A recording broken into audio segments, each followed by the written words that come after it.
जज्बा है, जुनून है, हिम्मत है, हौसला है, अपने हर सवाल का तो खुद ही जवाब है। फिर क्यों डरता है मंजिल की तरफ बढ़ने से? ये सिर्फ मंजिल नहीं है तेरी जिंदगी का एक आखिरी पड़ाव है। Hello everyone, I am Shivani. I am second professional MBBS student. तो मैंने नीट 2021 का एग्जाम क्लियर किया था अपने ड्रॉप्स के बाद। तो बेसिकली मुझे पता है कि हाँ, लास्ट के टाइम पे क्या क्या मिस्टेक्स होती हैं, क्योंकि मैं भी इस फेज से गुजर चुकी हूँ। मुझे पता है कि हाँ, मैंने अपने ड्रॉप्स में क्या मिस्टेक्स की थी जिसकी वजह से मेरा सिलेक्शन नहीं हुआ, और जो मेरा लास्ट जो अटेम्प्ट था नीट के लिए उसमें मैंने कैसे उन चीज़ों पे काम किया तो मेरा सिलेक्शन हो गया। तो स्टार्ट करते हैं सबसे बेसिक चीज़ से और सबसे इंपॉर्टेंट चीज़ से। हम अलग अलग फील्ड में टॉपर्स के इंटरव्यू काफ़ी बार सुनते हैं कि मेरे बॉयफ्रेंड ने, मेरे गर्लफ्रेंड ने एक मेजर रोल प्ले किया है मेरे सिलेक्शन में, लेकिन वो बहुत एक बोलते हैं ना, कुछ 1% ही होते हैं बस। अदरवाइज 99% तो रिलेशनशिप सिर्फ डिस्ट्रैक्ट करती है आपको, और इस टाइम पे सबसे ज्यादा प्रेशर भी आपके ऊपर हो जाता है। तो अवॉइड करना कि आप इन चीजों में बिल्कुल भी ना पड़े। आपके पास लाइफ में बहुत टाइम पड़ा होगा इन चीजों के लिए, तब आराम से कुछ भी करना। तो लास्ट के 45 दिन बचे हैं, और जो भी है ना उसको बाय बाय बोल दो कि 45 दिन के बाद मिलेंगे अब तो सिलेक्शन के बाद। हम 45 दिन पहले बैठ के सोचने लग जाते हैं कि हमारा सिलेक्शन होगा या नहीं होगा। सोच लेते हैं कि हाँ सिलेक्शन हो जाएगा, तब सोचते हैं कौन सा कॉलेज लेंगे, काउंसलिंग कैसे करेंगे, ये सारी चीज सोचने लग जाते हैं। और जब सोचते हैं ना कि सिलेक्शन नहीं होगा तो वैसे डिप्रेस हो जाते हैं। तो ये कोई टाइम नहीं है सोचने का। बस ये सोचो कि अब जो भी सोचूंगा ना वो 45 दिन के बाद सोचूंगा, क्योंकि अभी अगर मैं अच्छा सोचूं बुरा सोचूं उसका कोई फायदा नहीं है, क्योंकि आपको नहीं पता नीट में क्या होने वाला है। टॉपर से टॉपर बच्चा भी काफी बार रह जाता है एग्जाम में, सिर्फ इसी चीज से कि वो बोलते हैं ना, ओवर कॉन्फिडेंट हो जाता है। तो एक बैलेंस वे में अपने आप को रखो। बिल्कुल मत सोचो, ना अच्छा सोचो ना बुरा सोचो, बस ये सोचो कि मेरा सिलेक्शन हो गया ना तो नाम के आगे हमेशा के लिए डॉक्टर लग जाएगा। देखो, मुझे तो ये चीज पता है बहुत मोटिवेट करती थी। जब भी मैं शॉर्ट्स में देखती थी ना कि मिस्टर या मिसेज, और फिर बोलते थे ना डॉक्टर, तो ये एक अलग लेवल से टच करती थी मुझे हमेशा से। मुझे तो अब जूनियर्स डॉक्टर शिवानी बोलते हैं ना, सच में यहाँ लगती है। मुझे तो अलग लेवल का सेटिस्फेक्शन मिलता है कि भाई नींद छोड़ के जो पढ़ी थी ना मैं, फायदा है उस चीज का। देखो, बहुत सारे बच्चे होते हैं जो इन सब चीजों में लैक करते हैं। मैं खुद मेरे पास कोई गाइडेंस नहीं थी, शायद इसलिए मुझे इतने ड्रॉप लेने पड़े। नीट एक मैराथन की तरह है जो 11 से स्टार्ट होती है, 12 तक चलती है, और मुझ जैसों के लिए तो 12 के बाद भी ये चलती रहती है।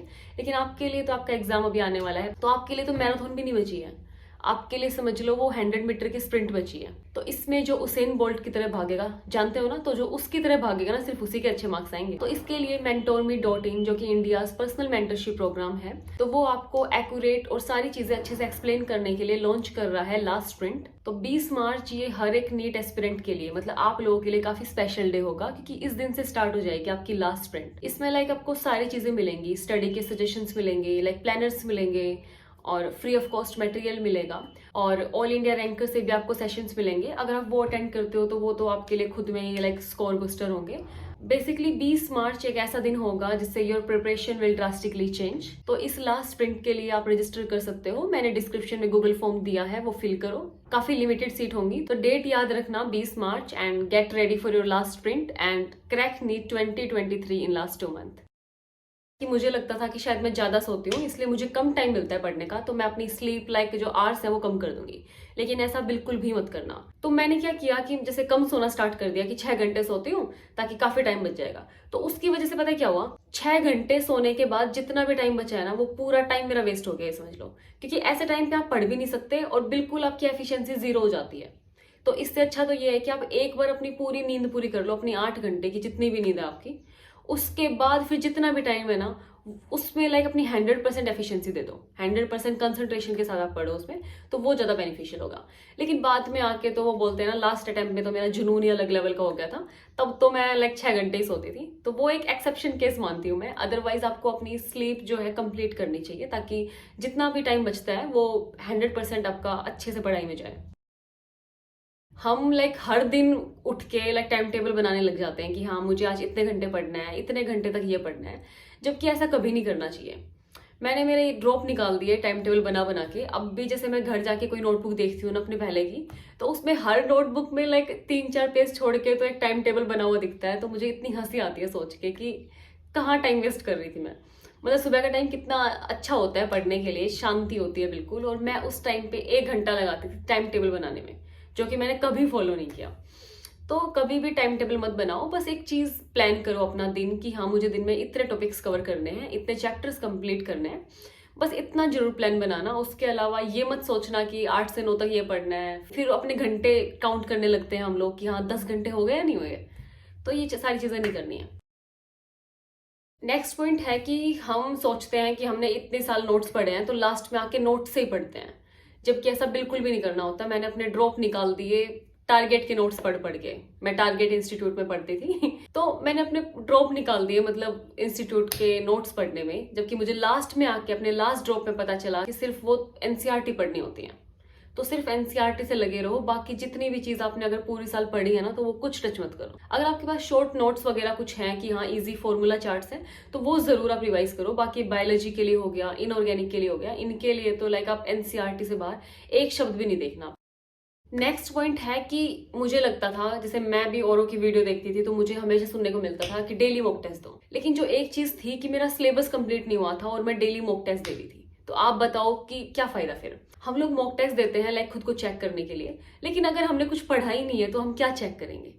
तो ये जो चीज होती है ना कि डेली मॉक टेस्ट दो, ये सिर्फ उन बच्चों पे लागू होती है जिनका सिलेबस कंप्लीट हो चुका होता है, वो बच्चे डेली मॉक टेस्ट देते हैं। तो जिस बच्चे का सिलेबस कंप्लीट नहीं हुआ हो ना अभी तक, तो आप बिल्कुल मॉक टेस्ट मत देना। ज्यादा से ज्यादा ऐसे कर लेना कि हफ्ते में एक मॉक टेस्ट दे दो। और एक और चीज कि आपको पार्ट टेस्ट नहीं देने हैं इस टाइम पे आके, फुल सिलेबस के मॉक टेस्ट देने हैं, क्योंकि अब टाइम नहीं बचा है कि आप पार्ट टेस्ट दो। पार्ट टेस्ट पूरी साल के लिए होते हैं देखा जाए तो, लास्ट में आके सिर्फ आपको फुल सिलेबस के टेस्ट देने हैं। नेक्स्ट पॉइंट है एनालाइज करना। देखो हम लोग मॉक टेस्ट देके पता है उसको साइड कर देते हैं कि 3 घंटे वेस्ट कर दिए, कुछ आ ही नहीं रहा था तो क्या फायदा मॉक टेस्ट देके। लेकिन मैं एक चीज बोलूंगी कि जहां आपने वो 3 घंटे लगा दिए ना मॉक टेस्ट देने में, अगर आपने 1 घंटा उसको एनालाइज करने में नहीं लगाया ना तो समझ लो वो 3 घंटे वेस्ट कर दिया आपने। क्योंकि अगर आपको वो मॉक टेस्ट आता था नहीं आता था वो अलग बात है, लेकिन अगर आप उसको एनालाइज कर लोगे ना, इसका मतलब आपको वो 180 क्वेश्चन है ना वो आ गए। तो एनालाइज करने का बहुत ज्यादा बेनिफिट है। और ट्रस्ट में जब हम इतने सारे मॉक टेस्ट देते हैं ना तो काफी सारे क्वेश्चन तो एज इट इज डिट्टो उठा के आ जाते हैं नीट में। मेरे साथ तो ऐसे 2 क्वेश्चन नीट 2021 में आए थे, बिल्कुल सेम के सेम आए थे। तो हमेशा एनालाइज करना चाहिए आपको टेस्ट का। ये मत सोचो कि टाइम वेस्ट होगा, ये समझो कि टाइम यूटिलाइज कर रहे हो। 3 घंटे आपके बेशक वेस्ट हो सकते हैं, लेकिन जो 1 घंटा एनालाइज करने में लगा रहे हो ना वो कभी वेस्ट नहीं होता। नेक्स्ट पॉइंट है कि लास्ट के 45 दिन में हमें लगता है कि हमें किसी से बात नहीं करनी। हम अपने पेरेंट्स को भी अवॉइड करना स्टार्ट कर देते हैं कि नहीं सिर्फ मुझे पढ़ना है, सिर्फ मुझे पढ़ना है। लेकिन एक चीज याद रखना कि अगर पेरेंट्स को अवॉइड कर रहे हो ना तो आपका मोटिवेशन यहाँ से यहाँ हो जाएगा, क्योंकि वही लोग हैं जो आपको दिल से सपोर्ट कर रहे होते हैं, दिल से आपके लिए प्रे कर रहे होते हैं। और मेरे टाइम पे तो मेरा जो लास्ट ड्रॉप था ना इसमें तो लाइक मेरे पेरेंट्स ने एक मेजर रोल प्ले किया है मेरे सिलेक्शन में। जब भी मेरा कॉन्फिडेंस यहाँ होता था ना उनसे बात करते ही यहाँ पहुंच जाता था। और जो मेरे लास्ट जो ड्रॉप होते थे, मैं दिल्ली में लाइक रहती थी उस टाइम पे, तो उस टाइम पे मैंने वैसे कर दिया था, थोड़ा कम बातें करनी स्टार्ट कर दी थी, क्योंकि एक तो इतना प्रेशर हो जाता है तो उसमें मेरी हिम्मत नहीं पड़ती थी घर बात करने की कि मैं किस मुंह से बात करूं। लेकिन मैं मानती हूँ कि वो मेरी सबसे बड़ी गलती थी। अगर मैं उस टाइम पे अपने पेरेंट्स से अच्छे से बात करती ना तो शायद इतने ड्रॉप्स मुझे नहीं लेने पड़ते। तो आप ये गलती बिल्कुल भी मत करना। जैसे मेरे टाइम पे मुझे लगता था, जैसे जो बच्चा बिल्कुल नहीं पढ़ता ना, अगर वो 4-5 घंटे पढ़ लेता है ना तो उसको लगता है कि भाई पहाड़ तोड़ दिया मैंने।